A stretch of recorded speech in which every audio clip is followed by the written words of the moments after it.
चित्रपुर नाम के एक राज्य में महाराजा विक्रम और रानी सती देवी का राज था। रानी अत्यंत धार्मिक थी और भगवान श्री कृष्ण की अनन्य भक्त थीं। दिन रात पूजा पाठ में लीन रहती, व्रत उपवास करती और श्री कृष्ण का ध्यान करती। लेकिन उनके पति राजा विक्रम को ईश्वर में कोई आस्था नहीं थी। वह शक्ति और वैभव में ही विश्वास रखते थे। रानी की भक्ति और राजा की उपेक्षा। रानी ने कई बार राजा को भगवान की भक्ति के लिए प्रेरित किया, लेकिन राजा हर बार हंसकर टाल देते। वे कहते, यदि मैं राजा हूँ तो यह मेरे पराक्रम और बुद्धि के कारण है, भगवान ने इसमें कुछ नहीं किया। रानी समझाती, राजन, सब कुछ ईश्वर की कृपा से ही होता है, तुम्हें उनके चरणों में विश्वास रखना चाहिए। लेकिन राजा कभी ध्यान नहीं देते। पुनर्जन्म और राजा का हाथी बनना। समय बीता और एक दिन राजा की मृत्यु हो गई।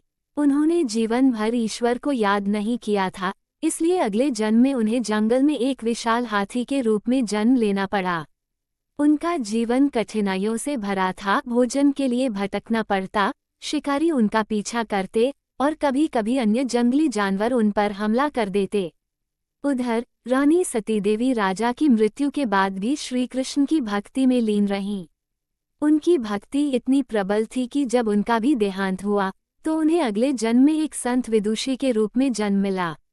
भक्ति की शक्ति और पहचान। कुछ वर्षों बाद संत सती देवी जंगल में भिक्षा के लिए गईं। तभी उन्होंने देखा कि एक विशाल हाथी एक गहरी दलदल में फंस गया है। वह बहुत तड़प रहा था, लेकिन कोई उसकी मदद करने वाला नहीं था। जैसे ही संत सती देवी ने उसे देखा, उनका हृदय विचलित हो उठा। उन्होंने ध्यान से हाथी की आंखों में देखा और सहसा उन्हें अनुभव हुआ कि यह कोई साधारण जीव नहीं है। अपने दिव्य ज्ञान से उन्होंने पहचान लिया कि यह कोई और नहीं, बल्कि उनके पूर्व जन्म के पति राजा विक्रम हैं, जो अपने अधार्मिक जीवन के कारण इस योनि में जन्मे हैं। उद्धार की यात्रा। संत सती देवी ने वहीं खड़े होकर श्री कृष्ण का स्मरण किया और प्रार्थना करने लगीं। हे प्रभु, यदि मेरी भक्ति सच्ची है तो मेरे स्वामी को इस योनि से मुक्त कर दो। उन्हें अपने श्री चरणों में स्थान प्रदान करो।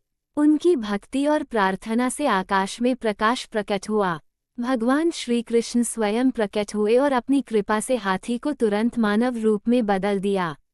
राजा विक्रम श्री कृष्ण के चरणों में गिर पड़े और रोते हुए बोले, प्रभु, मैंने जीवन भर आपको नहीं पुकारा, लेकिन मेरी पत्नी की भक्ति ने मुझे आज मुक्त कर दिया। मुझे क्षमा करें। श्री कृष्ण ने मुस्कराते हुए कहा, तारांकन, भक्ति की शक्ति अपरंपार होती है। जो सच्चे हृदय से भक्ति करता है, वह न केवल स्वयं। प्लीज़ दोस्तों, अगर आपको हमारी यह कहानी अच्छी लगी तो प्लीज़ कहानी बहुत ही ज़्यादा इंटरेस्टिंग तक जरूर देखिएगा। चैनल को लाइक और सब्सक्राइब कर जरूर।